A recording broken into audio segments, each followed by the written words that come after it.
Hello guys, hashtag mga ka-Jeffrox, narito tayo ngayon sa Queenstro. Gumagawa tayo ng isang chiller. Ito po yung kanyang diagram.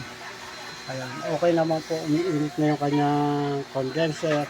At umaagana na rin yung kanyang motor.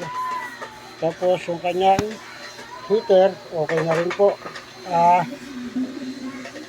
Ang karga po natin is nasa 10 PSI po tayo, no? 10 PSI lang po tayo. Ito po yung ginagamit natin vacuum pump. Napakaganda pong gamitin itong vacuum pump na to. Kaya titingnan po natin yung loob ng chiller na to kung okay na siya. Ano po? Dito po tayo sa loob. Maskip. Kaya lang medyo may kasikipan po ang paggawa natin dito ng chiller.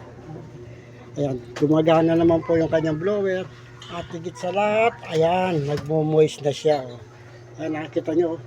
Moist na siya. Ayan, oh. Nag-yelo na siya. Nagano na siya. Yun. Sa ilalim, ayun, oh. Nagano na siya. Oh. Kita nyo na po, no? Ayan, oh.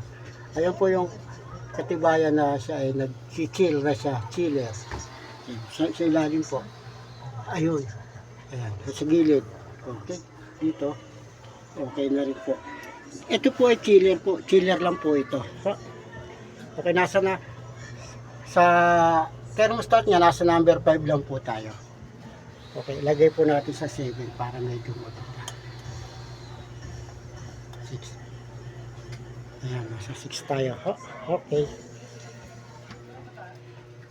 Tingnan po natin, nilagay natin sa 6 kung bababa yung kanyang karga.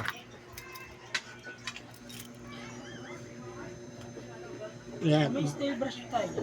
Steel brush? Wala tayong steel brush. Toothbrush. Bakit ano nangyari? Tignan mo dito. Ilagarin bakal natin eh. Tignan mo lang dyan. Kung meron dyan. Okay po mga ka-Jeffrox. Ito na tayo ngayon. At maya po ng konti, naobserbahan po natin. Meron na tayong mga isang oras na siguro na. Wala pa. Kasi sa loob na isang oras, dapat hindi bababa itong pointer natin. Kasi umiikot na po yung refrigerant nyo. Maraming salamat po at magandang umaga po sa inyo lahat. Lock and take.